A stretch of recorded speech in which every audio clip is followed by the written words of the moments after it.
La marchandisation de la culture que le gouvernement néolibéral défend est en train de casser l'exception culturelle française. Il n'y a pas un seul film qui montre des problèmes ouvriers. Il n'y en a pas. Nous sommes en retard. Mais en fait, j'étais très en colère. Macron, explosion! On ne doit pas laisser le cinéma français tranquille. Ce qui me pousse à continuer, c'est Les gens qui n'ont pas accès à la parole. On se doit de leur faire de la place. Je suis au courant de tout.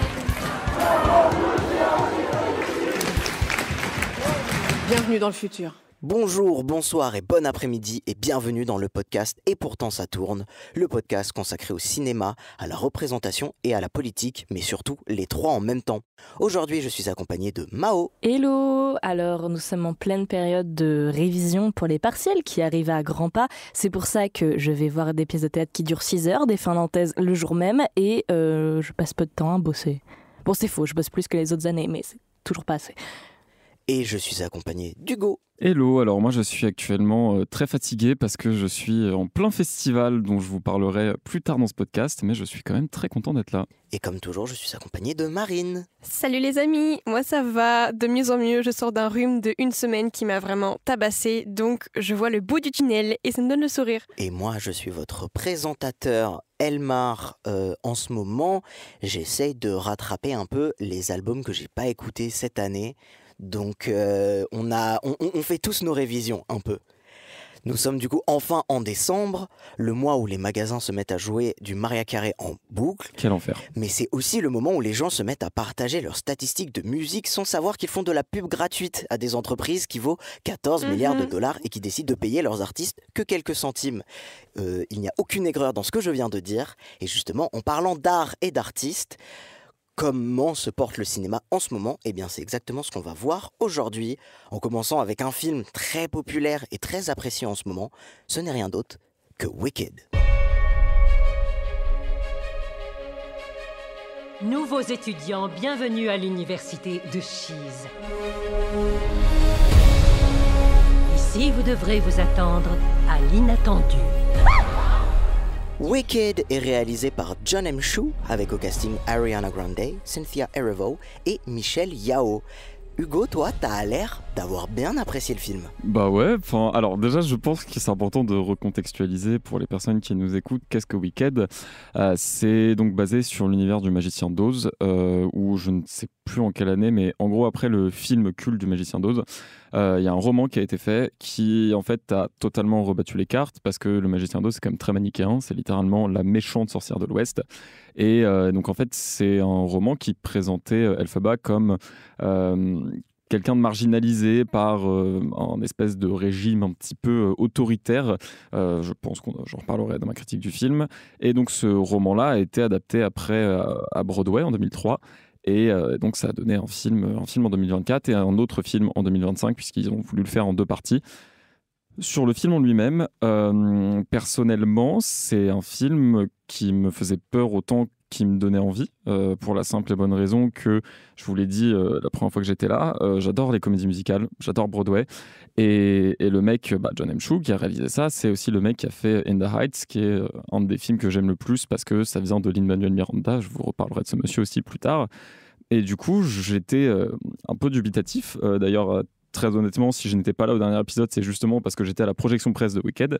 Et pour le coup, moi, ça m'a convaincu, à titre personnel. Voilà, je pense que d'un point de vue de la représentation, c'est assez intéressant dans le sens où, déjà de base, en fait, avec le roman, on a vraiment cette idée-là de parler de discrimination. Enfin, je veux dire, elle a littéralement la peau verte et elle se fait mettre de côté et discriminer pour ça. Donc, c'est quand même, c'est assez révélateur.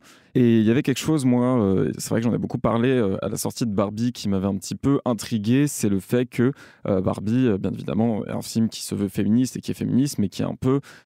sans beaucoup de subtilité, en fait, qui est un film qui a beaucoup été qualifié de féminisme pour les nuls. Je pense que Wicked est un petit peu dans cette démarche-là, dans le sens où on a un film qui va parler de discrimination de manière assez peu subtile, de manière très, très ouverte, et sans vraiment pas trop de nuances, et bref, on cherche pas à faire un propos, j'allais dire intelligent, mais c'est un peu méchant pour le film, et en fait, je me dis pourquoi pas. Je me dis, il faut peut-être des films comme ça, parce que nous, autour de cette table, on est assez assez engagé sur ces questions-là, et donc du coup, ça fait que quand on voit des films comme ça, on se dit, ils auraient pu mieux le faire, ils auraient pu éventuellement, faire autre chose. Et en fait, pourquoi pas ? Parce que c'est un film qui, comme Barbie, a une vocation familiale, qui a une vocation d'être vu par le plus grand nombre. Et si ça peut sensibiliser des personnes, notamment sur la discrimination, ça peut être bien. Et je vais passer la parole après parce que je parle beaucoup. Mais non, sinon, sur le reste, j'ai conscience que de manière objective, c'est pas un film d'une qualité exceptionnelle. Mais à titre personnel, j'ai été particulièrement embarqué. Je trouve qu'il y a une première heure qui est mes Mean Girls au pays d'Oz et j'adore. J'ai un peu plus de mal ensuite, avant qu'elle parte pour la Cité d'Émeraude, quand il y a toute l'intrigue avec le prince, etc. Bon, ça me perd un peu. Et puis, bref, la fin, moi, c'est too much. C'est grand, mais personnellement, c'est ce que j'attendais. Et juste de voir cette scène de fin où je me suis dit, peut-être que c'est le trailer de Superman de James Gunn, on ne sait pas. Ça m'a fait rire. Et bref, j'ai aimé cette démesure. Et voilà, je ne fais qu'écouter les chansons en boucle. Et vraiment, Ariana Grande, bravo, parce que j'étais très sceptique. Et au final, voilà. J'ai pas vu le film, et donc Hugo, t'as un peu continué ton argumentaire. Mais j'aime bien justement les films qui sont genre du féminisme pour les nuls, comme Barbie ou comme Wicked, parce qu'il faut commencer avec des films comme ça pour ensuite intéresser les gens. Moi, par exemple, mon meilleur pote était pas trop engagé au niveau du féminisme. Il a vu Barbie, il en a fait un exposé en cours de droit. Donc ça peut vraiment apporter des pierres dans l'engagement, dans le militantisme. Ok, ça ne se suffit pas à soi-même, mais ça peut donner envie de se renseigner plus. Et bon, c'est pas ce que tu as fait, mais je trouve qu'attaquer ce genre de film, comme ce que j'ai beaucoup vu pour Barbie dans des milieux féministes, c'est juste tirer une balle dans le pied, en fait. On voudrait qu'on parle plus de nous et que les gens soient plus engagés, mais quand il y a des tentatives, même si elles sont pour certaines plus ou moins ratées, il faut les prendre telles qu'elles sont, je pense. Ouais, c'est super intéressant. Surtout, Hugo, tu as dit que Wicked se voulait un peu plus nuancé en termes des personnages. Moi, je trouve que pas du tout. Moi, je trouve que vraiment, les personnages, ils rentrent dans deux caractéristiques. Soit ils sont stupides et gentils, soit ils sont intelligents et gentils, soit ils sont stupides et méchants, soit ils sont intelligents et méchants. Il n'y a pas vraiment de vraies nuances.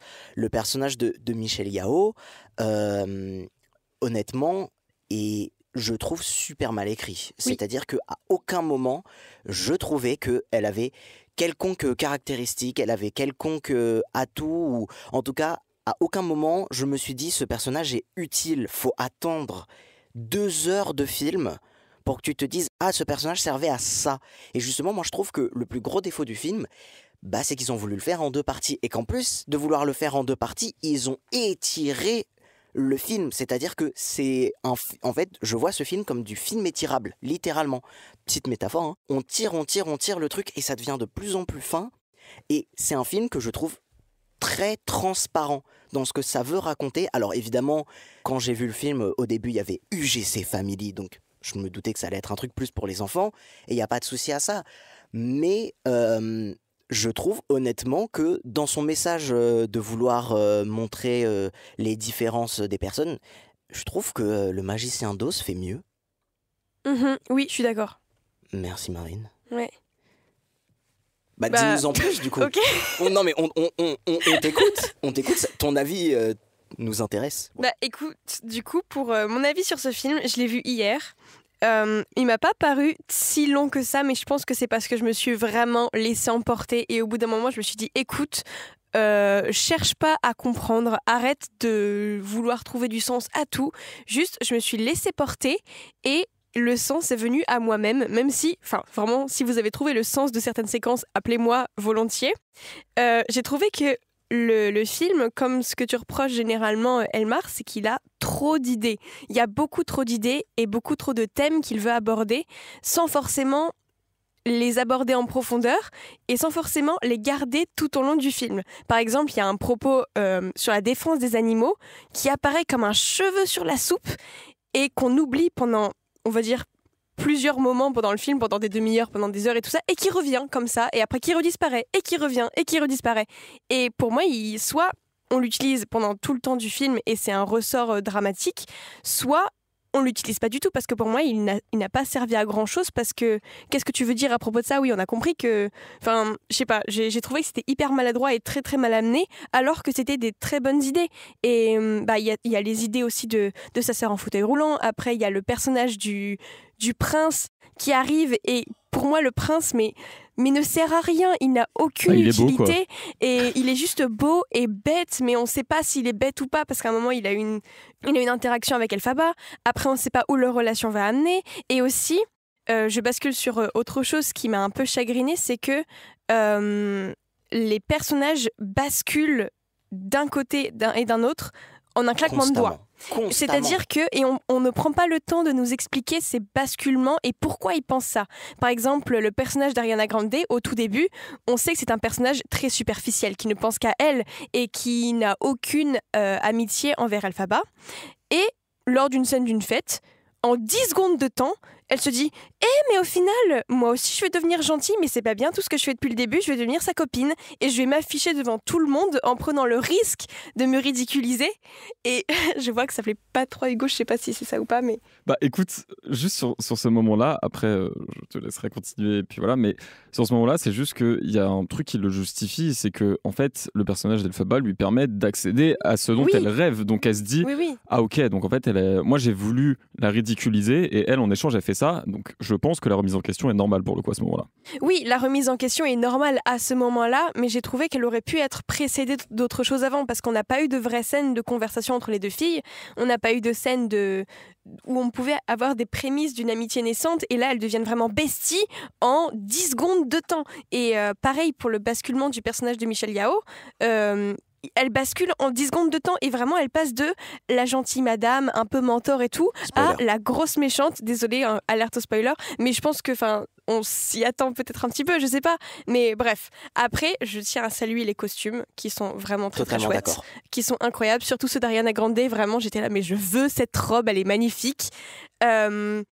Après, au niveau de, pareil, pour rester dans l'esthétique, j'ai trouvé les plans vraiment très moches. Enfin, j'ai trouvé qu'il n'y avait aucune volonté cinématographique et artistique du film. Il y a des plans en contre-plongée qui mettent absolument pas en valeur les actrices. Elles ont un teint blafard. L'étalonnage et la colorimétrie, voire même la lumière, on a l'impression que c'est juste horrible.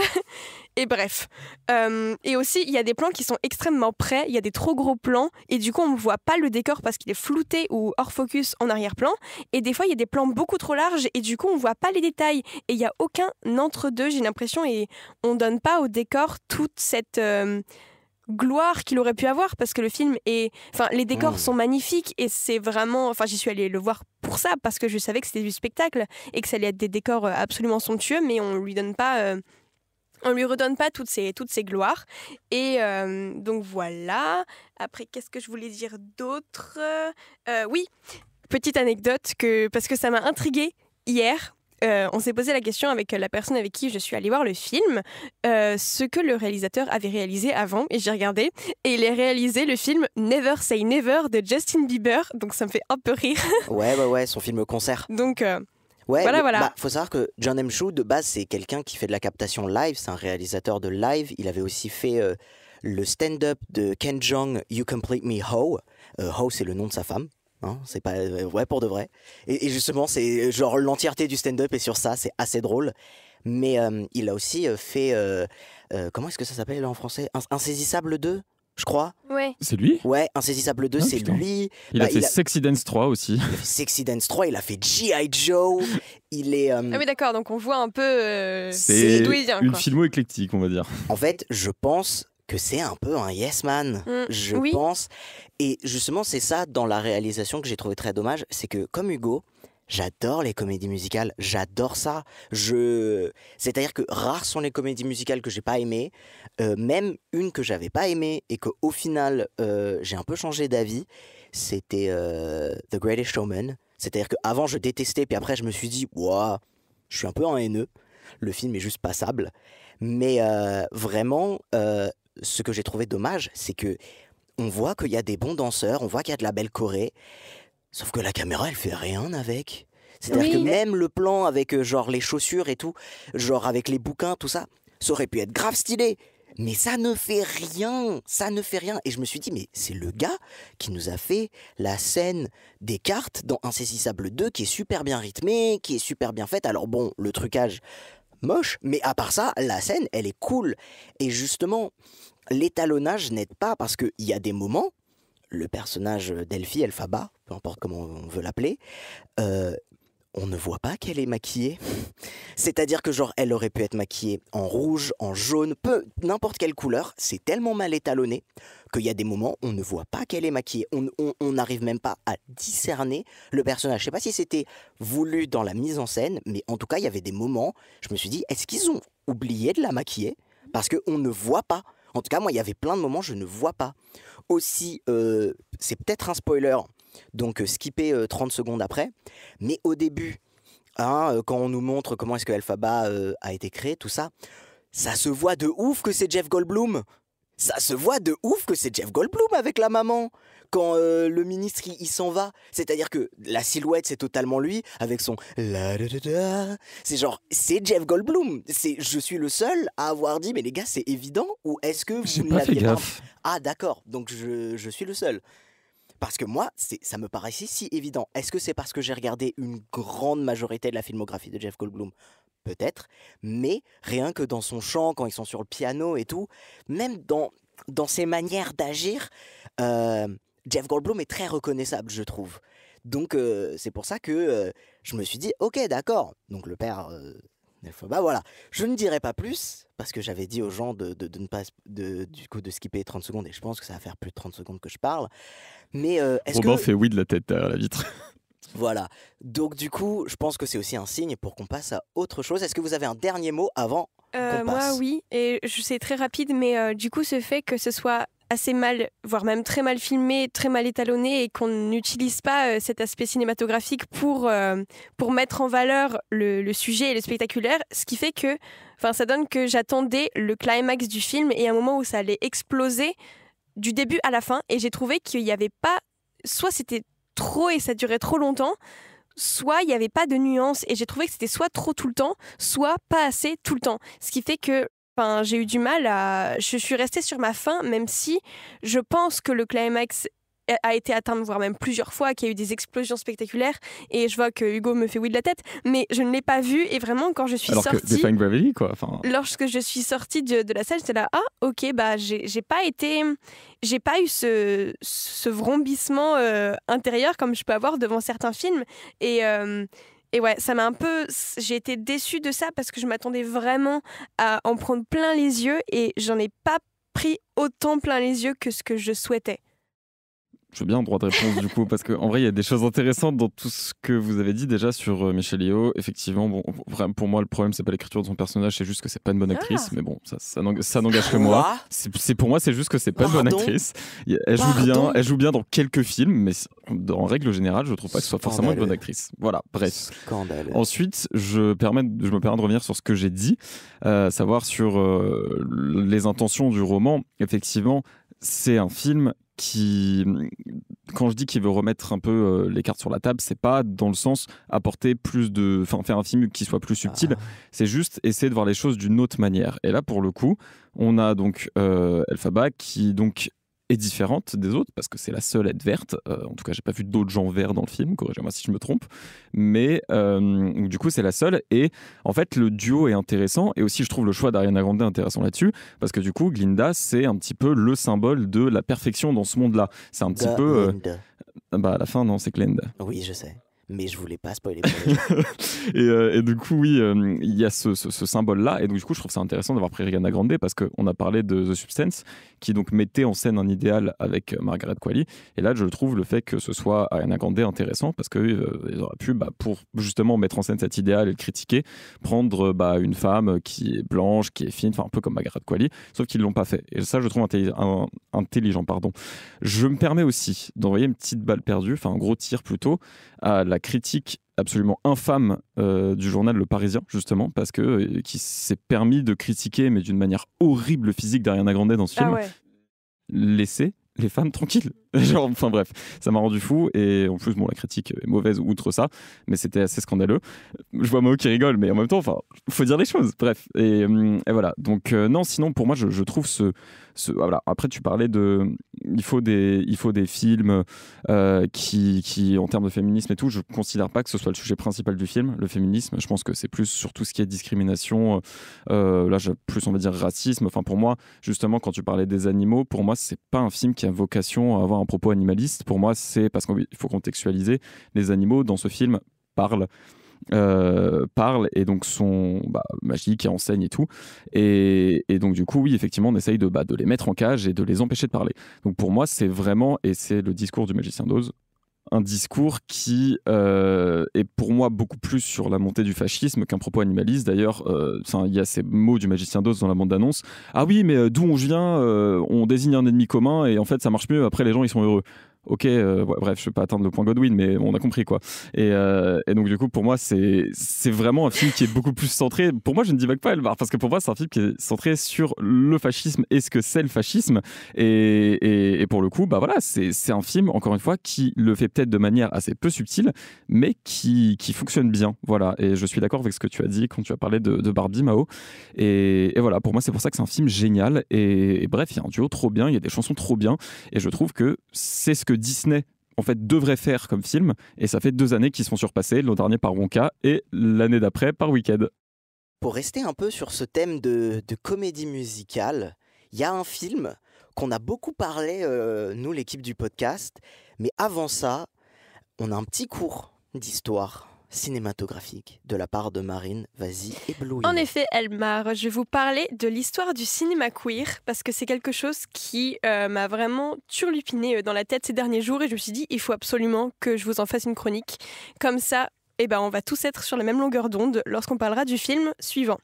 Donc, dès les balbutiements du cinéma, donc à partir de sa création entre guillemets officielle de 1895 à 1933, donc ce qu'on appelle les années folles, l'homosexualité est déjà présente et on joue sur un aspect comique, inoffensif et burlesque.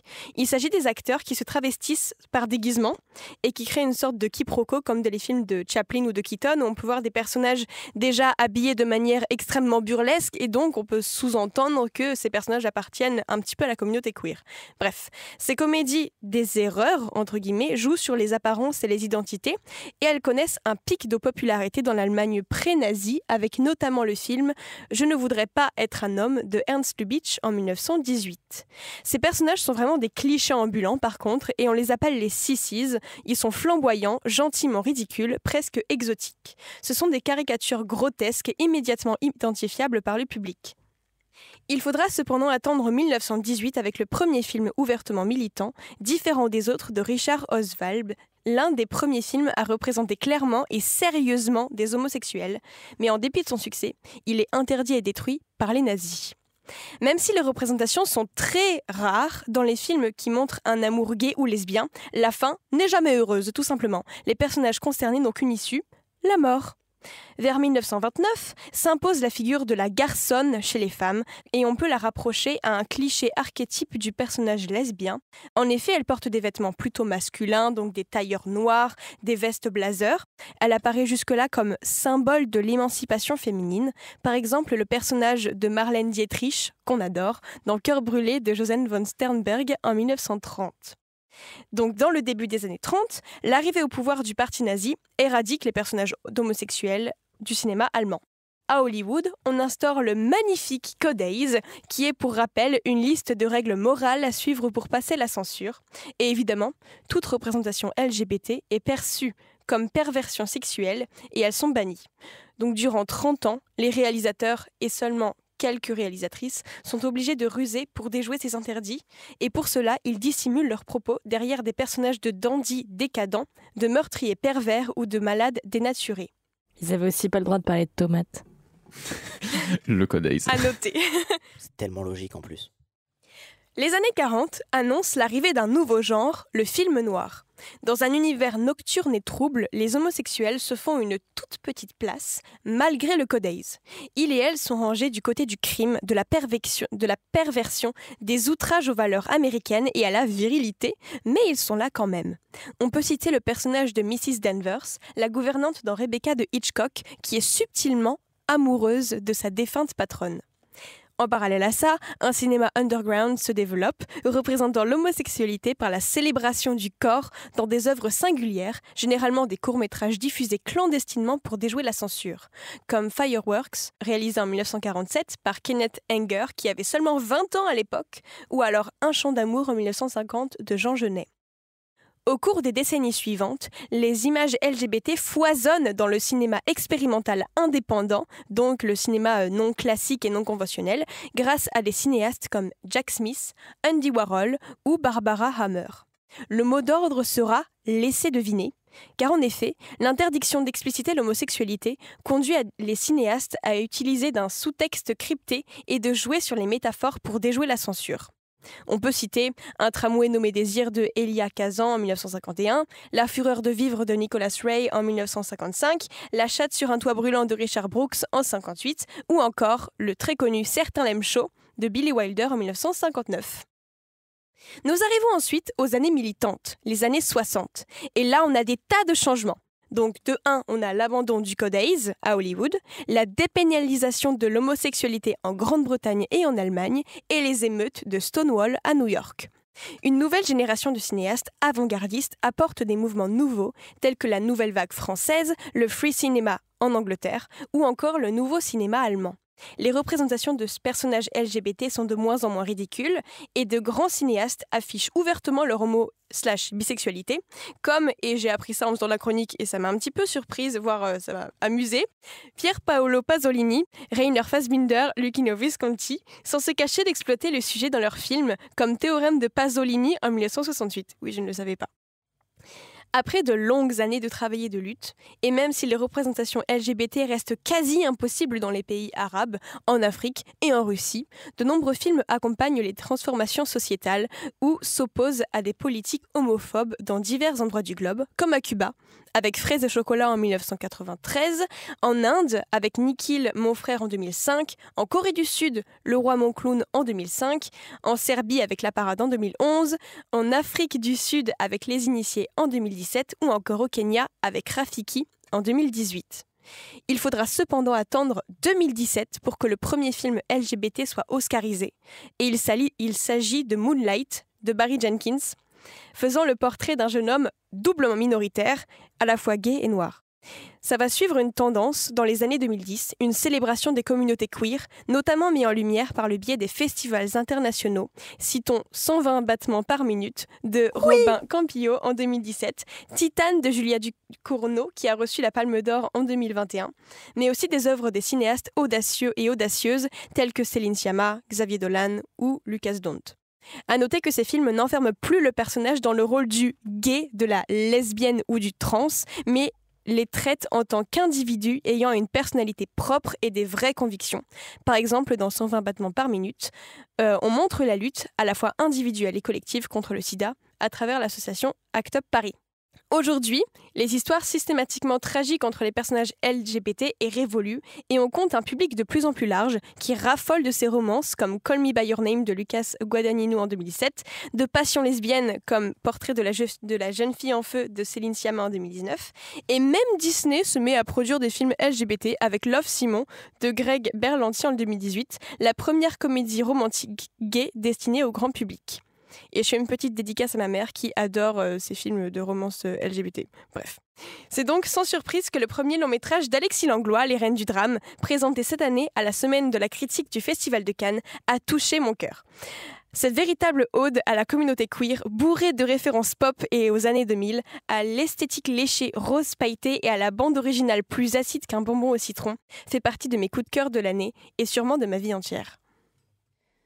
Et du coup, si vous n'avez pas deviné, le film dont on va parler juste maintenant, c'est Les Reines du Drame. La musique nous séparera jamais, ok ? On va se faire une promesse. Quoi qu'il se passe, on reste ensemble. t'étais vraiment la plus belle ce soir. Je voyais que toi dans la salle. Les Reines du Drame est un film réalisé par Alexis Langlois avec au casting Louisa Hora, Gio Ventura et Bilal Hassani. Les Reines du Drame racontent l'histoire de Mimi Madamour, une jeune fille voulant devenir une pop star, et de son histoire d'amour scandaleuse avec Billy Colère, une chanteuse de punk underground. Je vois, Mao, que tu as très envie de réagir. Alors déjà, c'est juste pour répondre à la critique de Marine, qui était très bien, pour la chronique de Marine. Si ça vous intéresse, en film queer qui se passe au Moyen-Orient, qui sont sortis, on peut citer Le Bleu du Caftan, que j'ai moins aimé que d'autres films, mais je le mettrais dans la même catégorie que Le Royaume, dont j'ai parlé là, il y a 2 semaines, dans le sens où c'est un bon film, où je n'ai pas accroché. Et sinon, l'autre film aussi que je peux citer, c'est Joyland, qui est sorti aussi l'année dernière, où on suit une histoire d'amour entre un homme et une travailleuse du sexe transgenre, je crois. Et c'est des films qui sont très intéressants à voir parce que ça montre des regards vraiment différents que les regards occidentaux sur l'homosexualité, le genre, etc. Pour revenir aux Reines du Drame, ça fait depuis Cannes que Marine dit que c'est trop bien et que Hugo dit qu'il a un petit peu plus de réserve sur certains sujets, même si je sais que tu as beaucoup aimé le film. Mais voilà. J'ai pas vu le film à Cannes, surtout. Oui, non, mais... Donc, ça fait depuis Cannes que j'entends Marine dire que c'est trop bien, et depuis moins longtemps que Cannes que j'entends Hugo dire qu'il a 2-3 réserves sur le film dont il parlera plus tard. Mais j'y suis allée complètement à l'arrache, c'est-à-dire que je suis arrivée 1 minute avant l'annulation de ma réservation MK2. J'ai pu voir le film avec l'équipe et j'ai beaucoup aimé ce que j'ai vu. Je sais pas s'il sera dans mon top de l'année. J'ai été très intéressée en fait par la caractérisation des personnages qui sont des archétypes. Plus que des clichés, ouais, vraiment des archétypes de personnages. Et ça peut souvent casser quand tu tentes de faire ça, parce que ça peut paraître fake, mais là, c'est le but d'Alexis Langlois, à mes yeux, de paraître fake. Puisque tout son film est fioriture, kitsch, paillettes, diamants, enfin vraiment l'introduction du film. On a la tête de Mimi Madamour, donc le personnage principal, sur plein de faces de diamants. Enfin, c'est complètement fou de faire ça au ciné, enfin, ça n'a aucun sens. Et donc j'en veux pas au film de faire des personnages archétypaux, ce qui entraîne des relations toxiques entre eux, entre tous, parce que tous les personnages sont toxiques as fuck. Et je pense surtout à Bilal Hassani, que j'ai trouvé très intéressant, puisque je ne maîtrise pas le monde de la K-pop, hein, je n'en écoute pas, mais ça m'intéresse beaucoup. Et dans ce milieu-là, en plus de subir des conditions de travail pas top, les idoles subissent des fans qu'on appelle des sasaeng, qui peuvent aller jusqu'à les kidnapper, en fait. Et c'est pas une représentation qu'on voyait souvent à l'occidental. Et je trouve que Bilal Hassani dans ce film s'en rapproche énormément. Moi, il m'a terrifiée, alors qu'on rappelle qu'il a des sourcils rasés, une gueule de kiwi ou une tronche de drag queen qui serait passée dans une machine à laver. Enfin, franchement, je trouve que l'interprétation de Bilal dans ce film est géniale. Alors oui, j'adore Mimi Madamour, j'aime beaucoup, enfin, je préfère Billy Colère, même si elles sont toutes clichés, toutes toxiques, mais j'étais vraiment fascinée par Bilal, parce qu'il m'a terrifiée, je pensais pas que ce serait possible. Justement, là maintenant, je suis très curieux. Hugo, est-ce que tu peux nous dire un peu ton point de vue du film ? Alors déjà, je reviens sur ce que tu as dit. Effectivement, Bilal Hassani est génial. Je pense que c'est peut-être ma performance préférée du film. Et voilà, en fait, je n'avais pas de doute sur le fait qu'il allait être bien dedans, mais je ne m'attendais pas à ce que ce soit autant. J'ai tapé contre l'ordi. Pardon. Alors moi, comme tu l'as dit, il y a un aspect du film qui m'a dérangé, mais ça je sais que c'est quelque chose qui est personnel et je sais que j'ai beaucoup plus de sensibilité à ça que ce qui est réellement dans les films, mais c'est que c'est effectivement un film où tout le monde est toxique et il y a énormément de relations toxiques, et en général quand il y a ça dans un film, moi ça a tendance un petit peu à me cristalliser, à me figer là-dessus, et j'ai du mal à me concentrer sur les autres points du film, et c'est pour ça qu'en fait en sortant de la salle j'étais très mal, et j'ai même envoyé un vocal sur le groupe en disant je sais pas si je vais pouvoir parler du film dans le podcast et tout. Bon, au final ça va mieux, voilà, j'arrive à en parler, mais c'est vrai que ça m'a un petit peu en fait je me suis interrogé sur la démarche du coup, parce que je l'ai vu je l'ai vraiment vécu à fond leur relation, et du coup c'est pour ça que j'étais assez mal, Et je vois l'intention en fait de justement qui est intelligente de représenter une relation lesbienne qui tourne mal justement à cause des codes du patriarcat. Et en ça, je trouve que c'est une très bonne idée et que ça développe bien. Après, moi, parce que du coup, après, j'ai été me renseigner, j'ai lu des interviews, j'ai lu le dossier de presse et tout, parce que je voulais vraiment comprendre en fait ce truc-là que j'avais pas réussi à comprendre sur le moment. Et autant sur cette intention-là, je trouve que c'est bien fait. Moi, ce qui m'a un petit peu aussi dérangé, c'est que j'ai l'impression que premier degré, Alexis Langlois veut nous mettre une représentation qui, en fait, est censée être un amour, j'allais dire un amour ouf, mais bref, c'était un peu mal placé, un amour extraordinaire, enfin, qui est extrêmement fort, une passion qui est destinée pour durer, etc. Et ça, j'ai pas l'impression que ce soit quelque chose qui veut être remis en cause.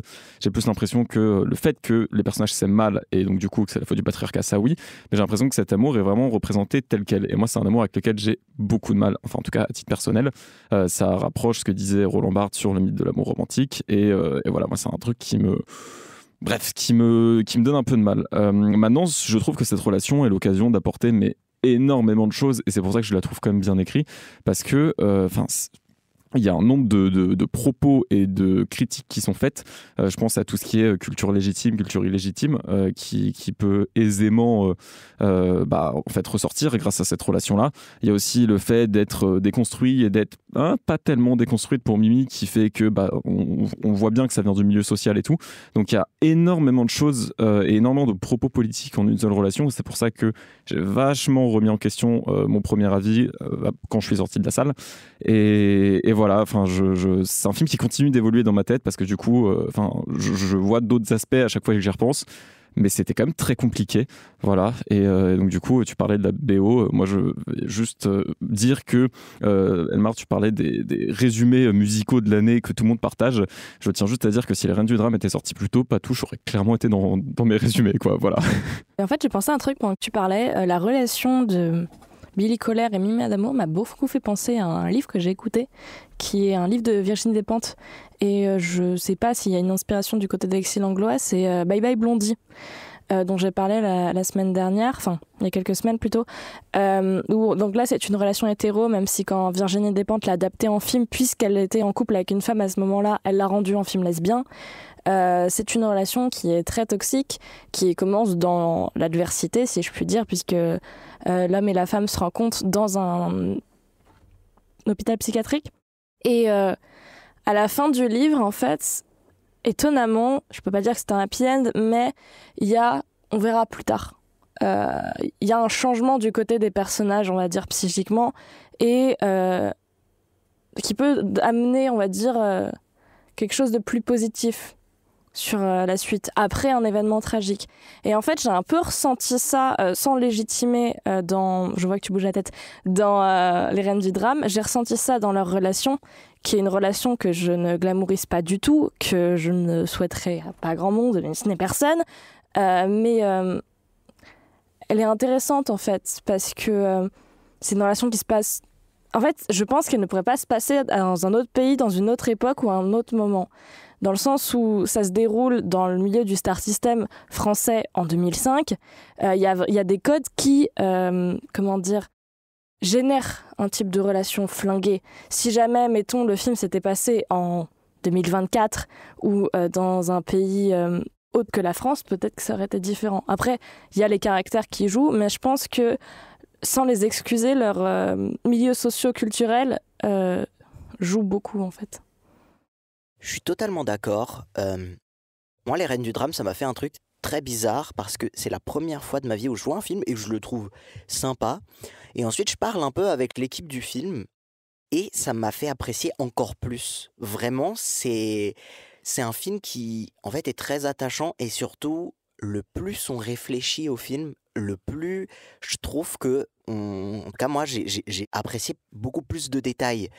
Et je trouve pareil qu'en termes de com, ils ont eu des superbes idées, histoire de faire en sorte que Bilal Hassani joue son personnage de Stevie Shady en faisant des TikTok, des danses et tout, qui sortent le clip de Patouche. Avec Bilal Hassani à la fin en plus, à la fin du clip. Ah bah non, mais il est même au début si je dis pas de bêtises. Non, il est pas au début du clip, il est à la fin. Ouais, à la fin. Ouais. Ok, bah même en tout cas, je trouve qu'en termes de com, c'est plein d'idées originales et justement, j'espère que le film va marcher. parce que je trouve en plus, faut savoir un truc, je suis tombé éperdument amoureux de la prestation de Louisa Hora. Vraiment, je trouve que voilà, sa prestation est incroyable. Et je trouve que pareil, ça se sent qu'il y a eu un petit budget, mais ce qu'ils font avec est dingue. Je trouve qu'il y a une maîtrise du décor, une maîtrise de la caméra qui fait que ça reste cohérent dans l'univers que Alexis Langlois veut créer. Et ça, j'ai beaucoup aimé. Et tout le monde parle de Patouche, la bikeuse, tout ça. Pourquoi personne parle de Tu peux toucher? Ah mais si, pour moi, c'est le gros oui. banger. Mhm. Pour moi, c'est le son du film. Pour moi, c'est genre l'indétrônable. Parce que, pas pour dire que les autres chansons, je les aime pas, loin de là. Pareil, mais je vois beaucoup de personnes parler de Patouche, je t'ai fisté jusqu'au cœur, tout ça. Mais les gars, Tu peux toucher, en vrai, de vrai. Mon côté fan de pop années 2000-2010 a kiffé Tu peux toucher. Vraiment, c'était dingue. Alors c'est marrant parce que du coup en parlant, j'ai vu qu'il y a Mao et Marine qui voulaient un peu réagir. Donc Marine, je te laisse C'était la parole. pour préciser certains trucs, c'est que du coup le film, comme il a un petit budget, il a été tourné intégralement en studio. Donc tous les décors ont été reconstruits à l'intérieur et j'ai l'impression que ça... Je ne savais pas quand je suis allée voir le film, parce qu'il faut savoir que le film, je l'ai vu 3 fois avant sa sortie. Et pareil, pour rejoindre tout ce que vous disiez avant, au plus je réfléchis au film, au plus je le vois, j'ai apprécié le voir la 3e fois beaucoup plus que la première fois. Enfin, j'ai passé une expérience incroyable. En plus, c'était une séance donc avec l'équipe au Méliès de Montreuil. Ça a été suivi par un karaoké sur les musiques du film. Ah, mais on est incroyable. tous et toutes montés sur scène et on a chanté Patouche avec Louisa Hora, mon rêve. Madamour, juste à côté. Et c'était incroyable. Et en fait, savoir que l'équipe du film est aussi géniale que le film lui-même, pour moi, c'est trop une safe space, le safe place. Je sais pas comment on dit. Refais-le. Mais Safe place. c'est trop une safe place, le film. Qu'est-ce que je voulais dire d'autre? Oui. Donc, tu disais, j'espère que le film va durer et va avoir du succès. Le film est sorti en très peu de copies, donc à mon avis, il va être en salle pas très très très longtemps, ou alors dans très peu de salles. Donc, je vous conseille de filer en salle dès que vous avez l'occasion, Tellement. parce que vraiment, on sous-estime la puissance de ce film et vraiment, il m'a fait trop du bien. Et j'ai du mal à trouver que cet amour est toxique. J'ai du mal à trouver que cette relation est toxique. Pour moi, c'est juste une histoire d'amour tellement forte qu'elle ne peut pas coexister avec l'environnement patriarcal et toute cette industrie dans laquelle les 2 filles évoluent, parce que c'est 2 choses très très fortes et du coup ça fait des étincelles et vraiment ça ne peut pas...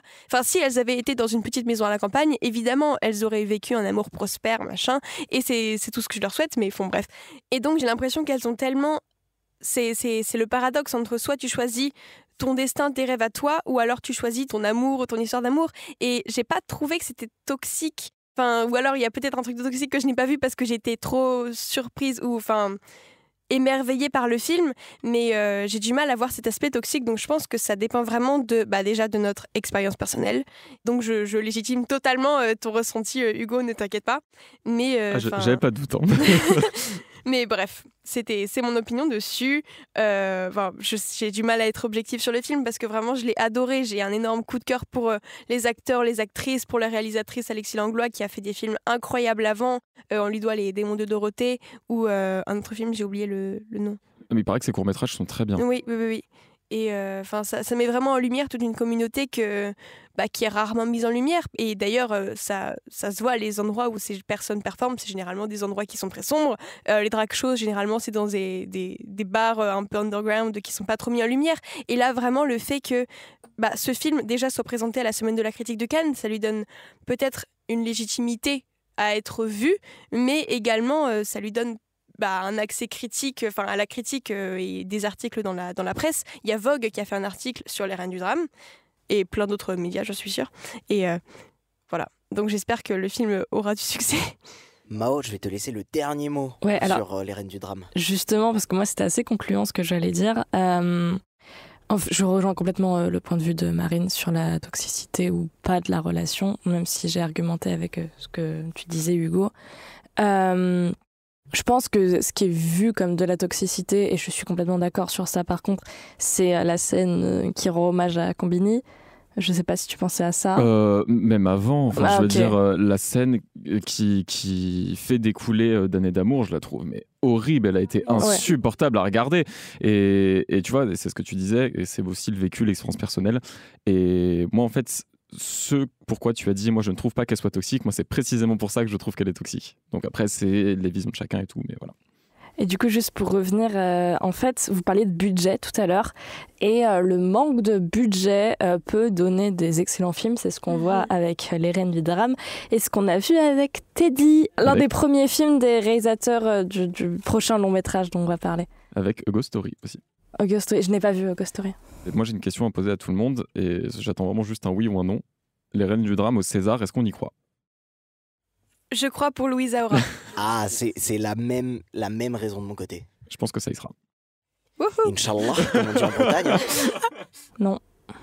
Parce que les Césars se disent progressistes, mais c'est trop progressiste pour eux. Moi je pense que justement, c'est le bon film, tu sais, genre oh trop cool, il est nommé, et en fait il aura rien. Bah pour moi, c'est ok, mais surprends-moi, comme ce qu'avait dit Alma. Et justement, pour rester sur cet enchaînement de films français, il y a un film qui s'est beaucoup fait attendre et qui a fait beaucoup parler de lui. Et ce film n'est rien d'autre que Leurs enfants après eux. Bon, à la base, nous, on était venus pour voir des filles topless, hein. Pardon. On va à une soirée ce soir chez un pote à Drimblois, si ça vous dit. On va pas aller jusqu'à Drimblois en vélo. La seule option, c'est l'YZ. Si je prends sa moto, mon père me défonce. Pense à ta copine. Stress. Leurs enfants après eux est réalisé par Zoran et Ludovic Boukerma, avec au casting Paul Kircher, Angelina Warret et Gilles Lelouch. Le film nous parle d'Anthony et sa rencontre avec Stéphanie et ses mésaventures qui lui arrivent lorsqu'il décide de piquer la moto de son père. Et bah, je vais pareil redonner la parole à Mao parce que c'était un film que t'avais quand même...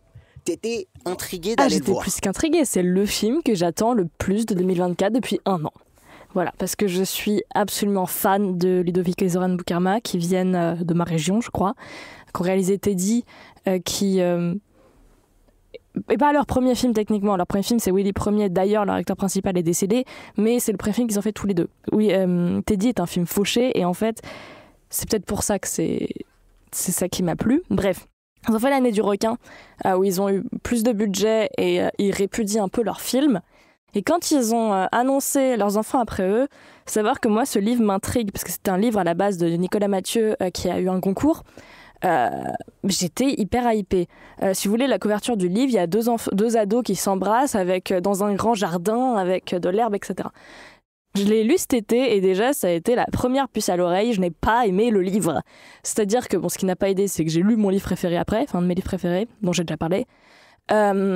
J'ai eu beaucoup du mal avec cette histoire que je trouvais, malgré l'intérêt qu'elle a sur le papier, c'est-à-dire qu'on suit la campagne des laissés pour compte pendant des années, 92, 94, 96, 98, avec le point de vue d'Anthony, de Hassine et de Stéphanie.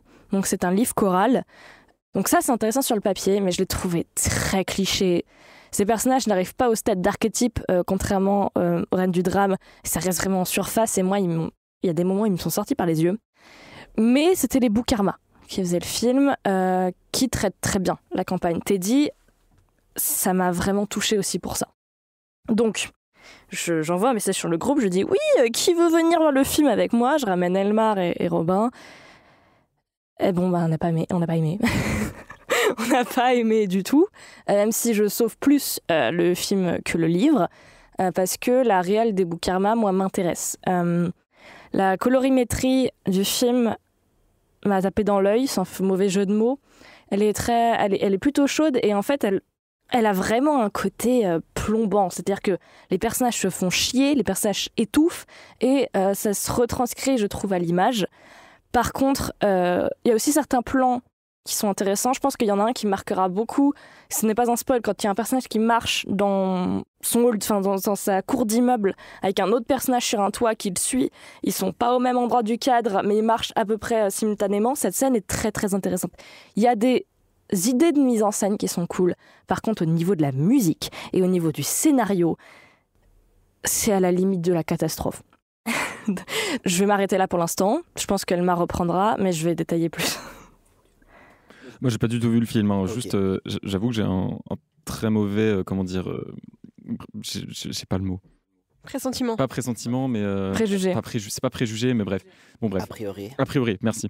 J'ai un très mauvais a priori sur le film, en fait, depuis que... C'est pour ça, là, je cherchais la date, mais je sais que j'ai des amis à moi qui l'ont vu genre en avril ou un truc comme ça, en projection test, et qui sont ressortis en me disant « Mais ne va pas voir ce truc, c'est horrible. » Je l'ai vu, certes, et... C'est ce genre de film, c'est vraiment pas fait pour moi. C'est-à-dire que je suis pas contre les films chorales. Il y en a certains que je trouve qui sont très très bons, mais ça a très souvent du mal à me toucher parce que, comme je l'ai dit et répété, je suis fanatique de séries et je trouve que lorsque tu veux faire une série chorale, c'est le meilleur truc parce que tu peux vraiment te plonger dans la caractérisation et dans le développement des arcs des personnages. Et justement, en fait, Leurs enfants après eux fait que l'évolution de ces personnages est quasi inexistante et il y en a certains qui ont une évolution. C'est parfois trop brutal et c'est trop superficiel. Et en fait, c'est dommage parce que je vois... Et pareil, ça, c'est un truc, c'est très frustrant. C'est que ça m'énerve quand je vois un film et je me dis, mais il y a un potentiel de dingue. Il y a un truc à être fait. Par exemple, Wicked, j'étais dur dessus, mais il y a un truc. Et en fait, ça marche pas. Après, j'ai préféré quand même un peu Wicked à Leurs enfants après eux. Ouais, alors que j'ai quand même été assez méchant sur Wicked. Quel honneur pour Wicked. Mais en fait, pour moi, là où Leurs enfants après eux se foire complètement, c'est que le film ne sait pas ce qu'il veut être et ne sait pas où aller. Et c'est dommage parce que je le sens, parce que c'est le premier film des Boukerma que je regarde. Et je sens que derrière... il y a des gars qui ont de la vision. Il y a des gars qui ont une âme artistique. Il y a des gars qui savent faire de la belle image. Parce que putain, il y a des plans. Ils sont magnifiques. Sauf qu'ils racontent rien. Ça ne raconte rien. C'est fade. Et c'est ça qui est dommage. Je pense déjà, avec un autre casting, ça aurait pu déjà sauver un peu le film. Il y a certains acteurs qui sont bons. Il y a certains... Je vais pas dire que rien n'est à garder. Mais c'est juste que je trouve que c'est un souci, principalement aussi de casting. Je trouve qu'il y a des acteurs qui sont juste pas faits pour ce genre de rôle. Il y a en fait certaines personnalités à avoir, quitte à engager des acteurs qui ont l'habitude de jouer ce genre de rôle, histoire que ça fasse un peu répétitif, mais au moins ça le met dans le bien de l'histoire. Je vais faire une petite parenthèse parce qu'il y a un débat que j'entends beaucoup, c'est qu'il y a des acteurs, si je veux mettre un français, un américain, Jonathan Cohen et Pete Davidson, où on les critique très souvent de faire la même chose, de jouer tout le temps les mêmes trucs. Mais en fait, c'est pas un souci, parce que en fait, si ce qu'ils proposent en termes d'acting marche avec l'histoire, moi je m'en fous. Je suis d'accord que des fois, on les met dans des films où leur style d'acting ne marche pas avec ce que ça veut raconter. Mais tu regardes le dernier épisode de Serge le Mito, Jonathan Cohen, il joue brillamment. Mais c'était en quelle année, tu vois ? Oui, non, mais bien sûr. Mais même, c'est pour terminer cette parenthèse, parce que même moi, j'aime pas trop quand on dit vague. Vague. Génial. Du coup, je trouve que le film avait un potentiel. Il y avait un truc. J'ai pas lu le livre. Mao, tu me l'as pas vendu, donc je vais peut-être jamais le lire. Mais en sortant de la salle, je me suis dit... ouais, je m'attendais à rien, mais je suis quand même déçu. Oui, Mao. Alors, il y a 3 points, en fait, que je trouve vraiment compliqués dans le film, donc je vais essayer de les détailler. Tu parlais du casting. Non, ce serait encore plus une connerie de foutre des acteurs, excuse-moi, mais dans lequel on s'attendrait de les voir dans ce rôle. Puisque ce qui a fait tout le charme de Teddy et ce qui faisait le charme, je pense, de Willy Premier, c'était que c'était des acteurs non pros. En fait, Anthony Bajon est un acteur professionnel. L'actrice de sa copine, je ne sais pas, mais elle est de nouveau dans Leurs enfants après eux. Mais en fait, moi, un film qui parle de campagne, de laisser pour compte, un film qui parle d'ennui, un film qui parle de gens qui n'ont rien à faire et contrairement à Chien de la Casse, ils n'ont même pas de PS4 pour péter devant FIFA. Moi, je m'attends à voir des gens qui viennent vraiment de là. C'est-à-dire que ce qui marchait dans Le Royaume, c'était que c'était des acteurs, enfin c'était pas des acteurs.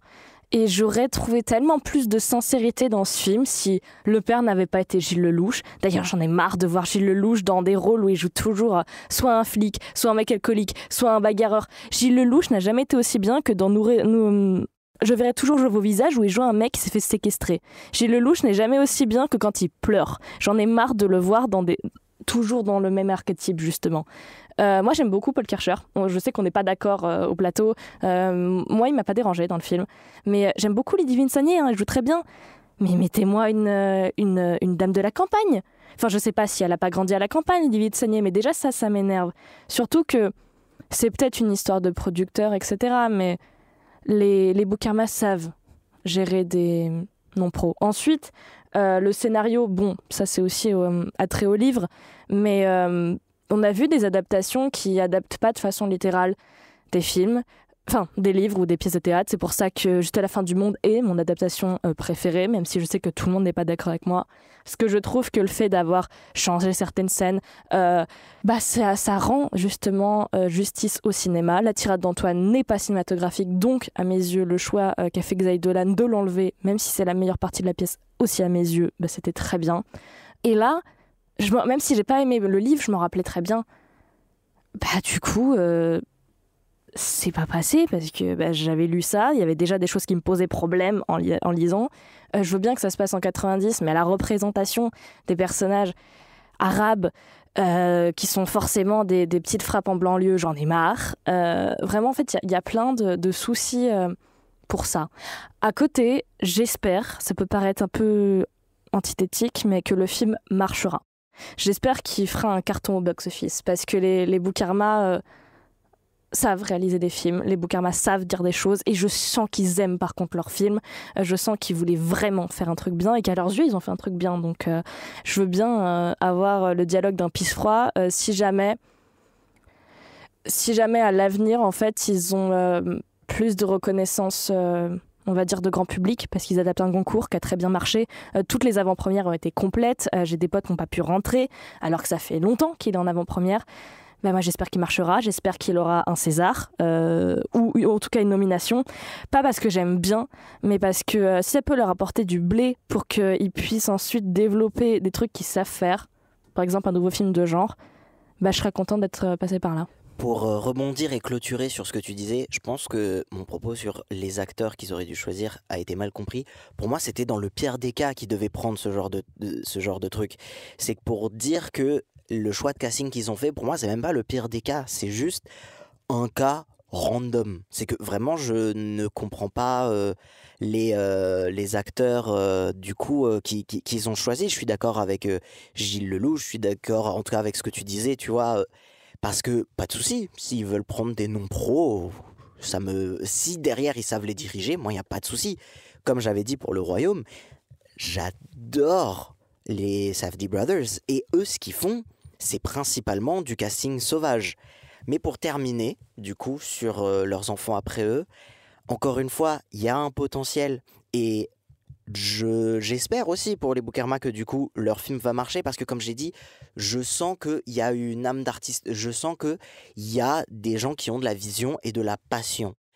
Et justement, en France, c'est surtout ce dont on a besoin, c'est continuer d'avoir un cinéma qui nous permet de faire en sorte que des gens passionnés puissent continuer à travailler dans ce milieu. Et justement, pour rester encore une fois sur le cinéma français, il y a un film que vous avez peut-être raté, et malheureusement pour vous, et ce film n'est rien d'autre que Animal. Que ce soit le vin de la mer, que ce soit le vin du Nord, je t'abreuverai du sang des taureaux.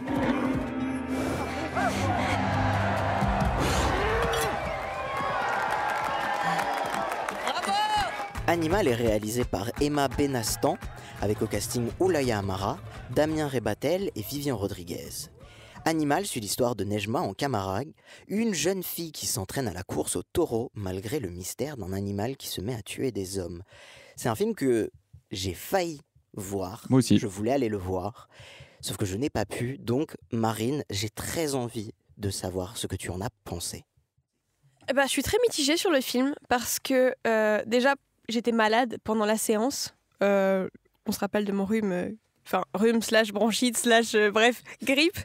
Donc j'ai pas passé une séance très plaisante, mais surtout à côté de moi, il y avait un mec qui mangeait, qui s'est levé, il parlait à haute voix. Et j'ai pas passé une séance très agréable et le film n'est pas agréable à regarder non plus. C'est pas un long fleuve tranquille, c'est pas une petite balade où tu t'installes et tout. Faut s'accrocher parce que vraiment, c'est un film puissant qui te prend aux tripes et qui te fait ressentir plein de choses, autant de la colère, autant du dégoût, autant du... C'est un film de body horror et je savais pas que c'était du body horror. Il faut que je me renseigne sur les films avant d'aller le voir.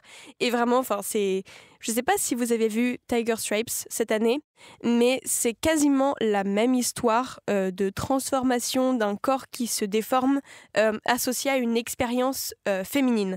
Donc là, je vais pas spoiler, donc je vais pas vous dire ce que c'est. Mais est-ce que je dis ce que c'est ou pas ? Non. Je dis pas ce que c'est. Bah oui, parce que c'est un peu la clé du dénouement, mais... Bref. Donc en gros, c'est l'histoire d'une femme qui est dans la Camargue et qui fait des courses au taureau. Donc en gros, c'est dans une arène, ils lâchent un taureau et ils doivent récupérer une sorte de petite clochette, de petit froufrou que le taureau a au niveau de ses cornes. Et donc ils doivent lui foncer dessus, l'attraper par les cornes et récupérer cette clochette et après se sauver, entre guillemets, en retournant dans les gradins. Et donc c'est un milieu constitué exclusivement d'hommes et donc Nejma c'est l'actrice, c'est quoi le nom du personnage? Nejma? Pardon? Le nom du personnage principal c'est Nejma, c'est ça? C'est ça. Ok, du coup Nejma c'est la seule femme dans ce milieu exclusivement masculin et donc ça montre un peu comment une femme est perçue par les hommes, mais j'ai l'impression qu'il n'y a aucune remise en question. Et j'ai trouvé ça assez dommage qu'il n'y ait pas de remise en question de pourquoi et que c'est juste, elle est montrée comme la seule femme du milieu, mais il n'y a pas forcément de choses qui sont creusées dans le propos. Et j'ai trouvé dommage que le dénouement et que la clé de lecture de ce film soit ça et ne soit pas autre chose. Et parce qu'on manque cruellement de films qui nous montrent autre chose. Et voilà. Et pareil, si vous êtes neuroatypique, neurodivergent, je vous déconseille ce film parce qu'il y a pas mal de scènes avec pas mal de sons très stridents, avec même des lumières un peu stroboscopiques qui peuvent déclencher des effets un peu épileptiques. Donc je vous le déconseille. Voilà. Alors juste, je vous conseille aussi beaucoup Fragile, le premier film d'Emma Benestan qui était génial et qui est un des meilleurs films qui a été fait sur ce qui est déconstruction de la masculinité. Voilà. Écoute, merci beaucoup Marine. En tout cas, si vous avez la chance, allez voir Animal au cinéma. Et justement... Cette semaine, on a eu pas mal de nouvelles. On a eu, si on peut dire, des news. Et c'est justement le moment des Helios News.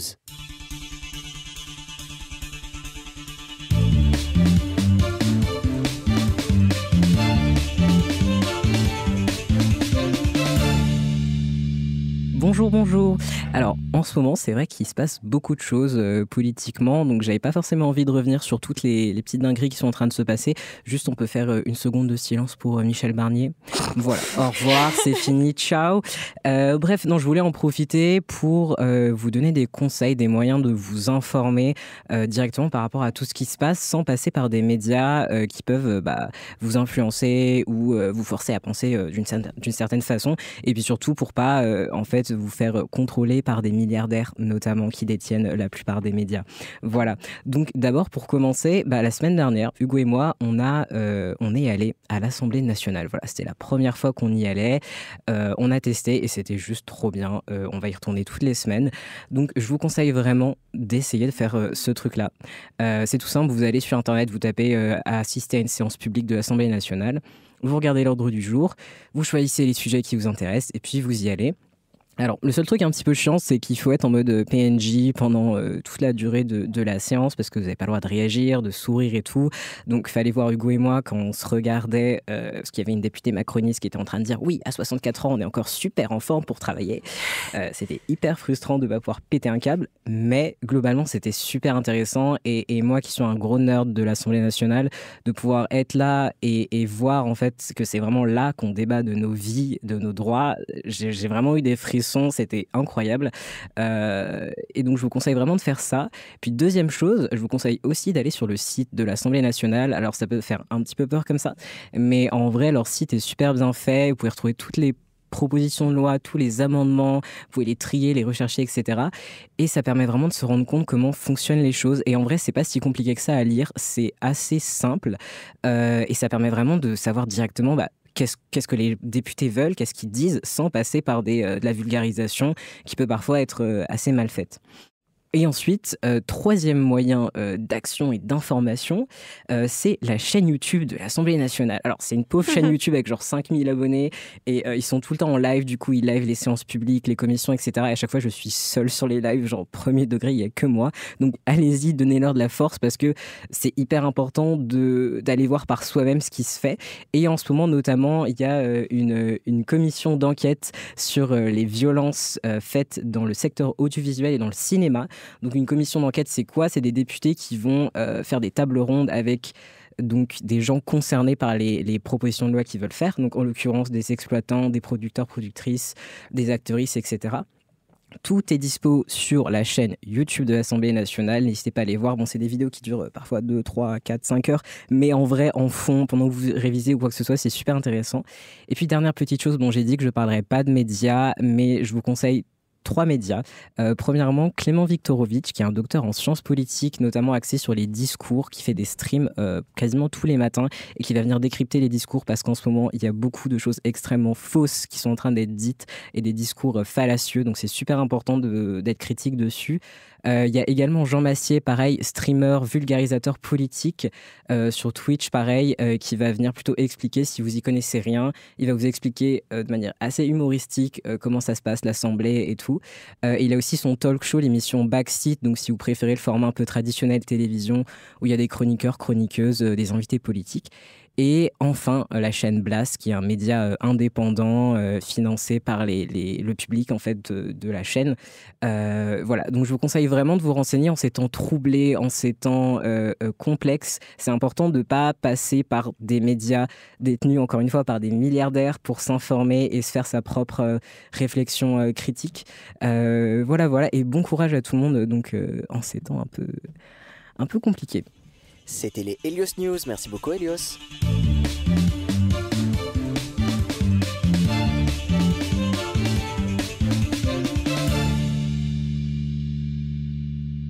Oh, c'était trop bien, j'adore les Helios News. Oh, j'adore Helios. Avant de passer à nos recommandations culturelles, comme d'habitude, Mao, tu nous as écrit un petit texte. Surtout que la différence avec celui-là, vous allez le découvrir en direct. Donc, je vais essayer de ne pas faire de fautes dans ma lecture. Et pour l'instant, il n'a pas de titre. Éblouis-nous. À 8 ou 9 ans, certains se font bombarder. Alors qu'ils étaient en train de peler des oranges à l'heure du café. Moi, à cet âge-là, il y a eu un cataclysme dans ma famille de 4+1. J'ai découvert Renault, alors que contrairement à ce que je dis souvent, à ce moment, j'avais pas de chaussettes à carreaux. Mais qu'est-ce qui se serait passé si à 8 ou 9 ans, lui, au lieu de rester, il serait parti, son orange à la main, à Paris, Montréal ou en Italie? Moi, je serais quoi si, à 18 ans, j'étais pas allée à Paris, ou si 10 ans plus tôt, mon papa m'avait chanté Johnny?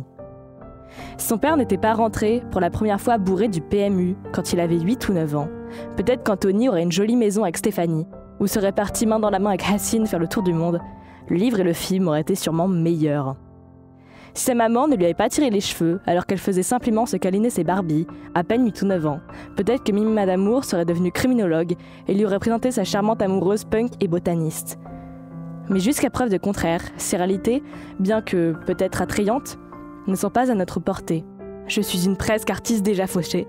Steph a laissé Anthony sur le bas-côté, pendant que Mimi Madamour et Billy Colère s'engueulent par chansons interposées. Mais ça sert à rien de vouloir arrêter le temps, ou changer de réalité pour une autre où ce serait plus marrant.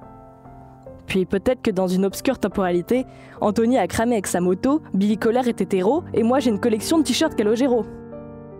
Donc autant profiter du peu de temps qu'on a ici. Car il est possible que demain le fou du bus de Matignon fasse une énième connerie. Je vous parlais d'amour. Car on discute plus de notre dernière pipe que de nos sentiments. Mimi n'aime pas Billy parce que c'est la première lesbienne qu'elle a croisée, mais parce qu'elle l'aime. Je n'aime pas Renaud parce qu'avec ses mots, il m'a sauvé la vie, mais parce que je l'aime. Par contre, Anthony aime Stéphanie car c'est la seule fille pas trop moche du village. Je n'aime pas Marine parce qu'en plus d'avoir des avis éclairés, c'est une super écrivaine. Mais parce que je l'aime. Je n'aime pas Hugo parce qu'il a une moustache joyeuse et des raisonnements intéressants. Mais parce que je l'aime. Je n'aime pas Elmar pour son charisme et avoir plus tard des contacts dans l'industrie.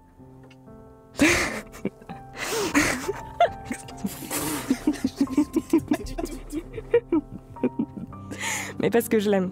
Je n'aime pas Elios pour sa coupe de cheveux et son flow aussi beau que ses photos, mais parce que je l'aime. Je n'aime pas Robin pour sa façon d'être et lui voler sa collection de BD, mais parce que je l'aime. Cela mis de côté, et dans toutes les réalités, aller au ciné, aller au théâtre, car même si à l'extérieur tout crame et que le monde c'est la débâcle, généralement vous y trouvez assez de poésie pour tenir un jour de plus, et peut-être foutre un grand coup de pied dans le mur. Puis pour terminer, sachez que tous les mots que vous avez entendus pendant ces quelques minutes sont, si vous les convertissez ensuite de chiffres, compris dans la racine carrée de 2. Waouh, merci beaucoup Mao. Écoute, nous t'aimons aussi, je pense parler pour tout le monde à ce niveau-là. Je suis extrêmement touché et je pense qu'on l'est tous aussi. Bravo. Ouais, on t'applaudit, mais dans la teuté. C'est du coup, désolé, je suis toujours sous l'émotion.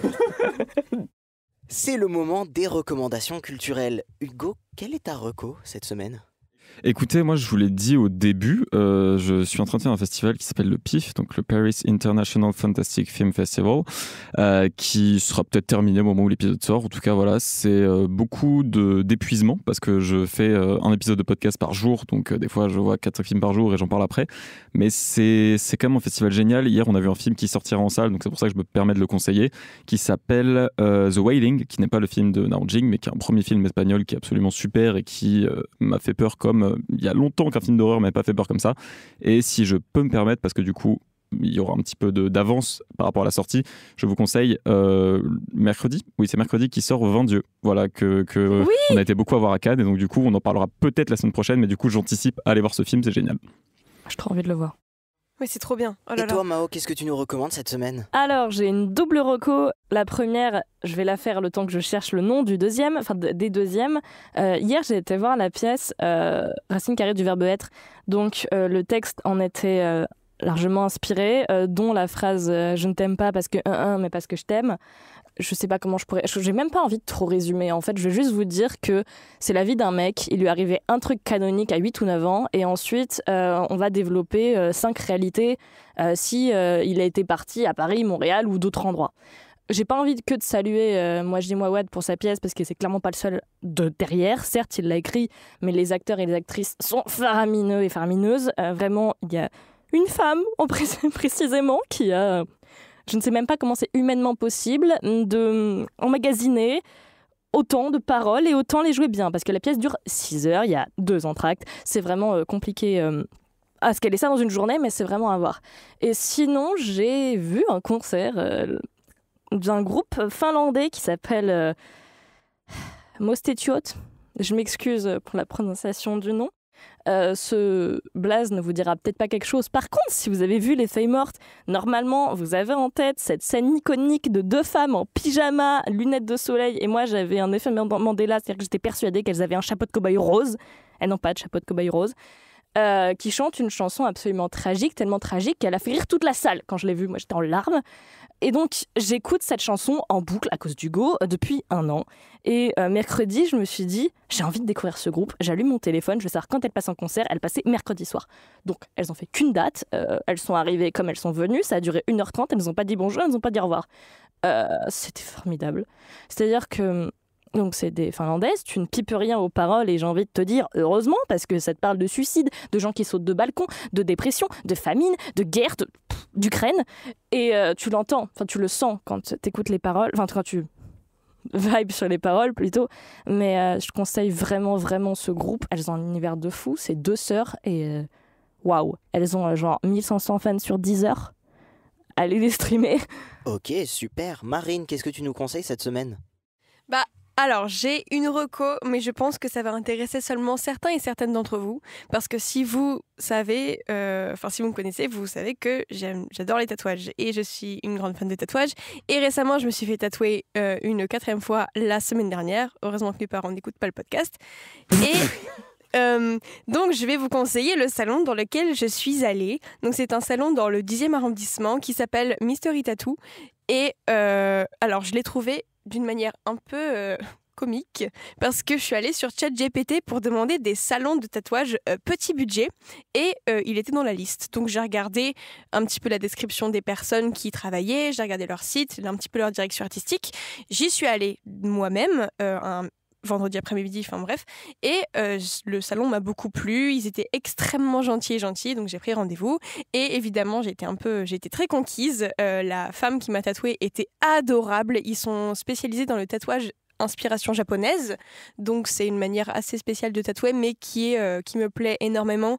Ça m'a pas fait tant de mal que ça, je me suis même endormie pendant la séance et au final j'ai payé ça vraiment très peu cher pour ce que c'est, donc je vous conseille Mystery Tattoo et je voudrais vous dire que faites ce que vous voulez avec votre corps, n'écoutez pas les gens qui vous disent ne fais pas ci, ne fais pas ça, fais ci, fais ça, vous êtes magnifique tel que vous voulez, réfléchissez évidemment avant de vous faire tatouer parce que c'est un truc qui reste toute la vie évidemment.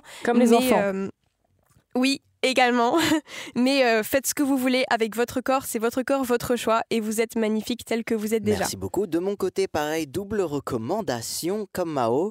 La première, c'est la série The Penguin. Avec en tant que showrunneuse Lauren Lefranc.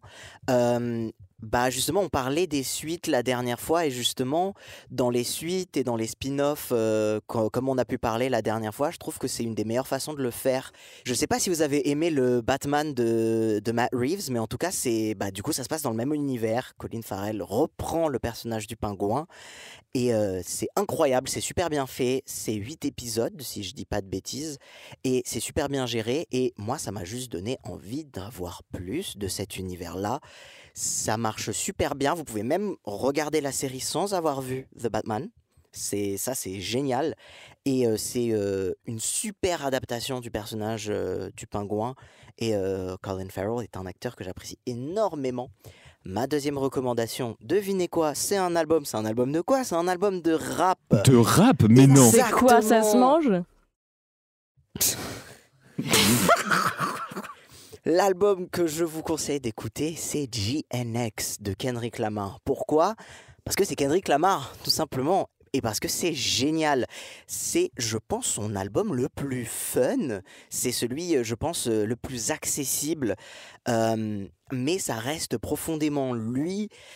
Il le dit lui-même dans l'album. C'est son album où, en termes de lyrics, c'est très superficiel, mais ça ne veut pas dire que ça ne raconte rien. C'est juste que la première lecture que tu vas avoir de chaque texte, c'est très souvent ce qu'il raconte, parce que les vrais savent, Kendrick, il aime bien faire des petits messages cachés, tout ça.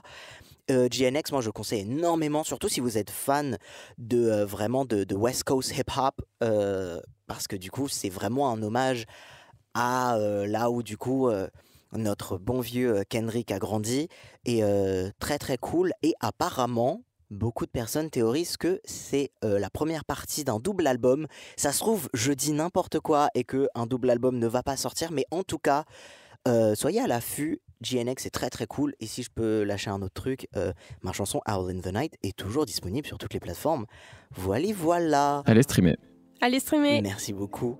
C'était tout pour le podcast Et pourtant ça tourne. Merci d'avoir écouté.